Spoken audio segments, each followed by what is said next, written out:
Ya'ni orqa teshikda tashqariga chiqib qolgan tugunlar bo'lsa, tahorat paytida bu juda ham noqulaylik keltirib chiqaradi. Ya'ni tugunlarning tashqariga chiqishi, ularning tahorat paytida qo'lga ilinishi hisobiga bu sizda juda ham diskomfort keltirib chiqarishi mumkin. Qichishish nimadan kelib chiqadi?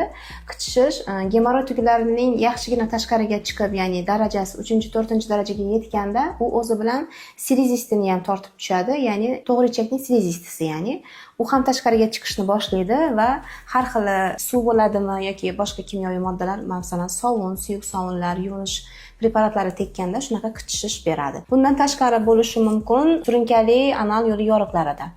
Surunkali anal yo'li yoriqlarida yirtilish hisobiga teshikda bahromkalar hosil bo'ladi. Bahromkalarning tagida o'sha axlat yig'ilib qolganda yoki ularga har xil yuvinish vositalari tekkanida o'sha silezist sohasida yirtilishning hisobiga achishish va qichishish belgilari beradi. Buni albatta aniqlashimiz uchun tekshiruvga kelishingiz kerak bo'ladi.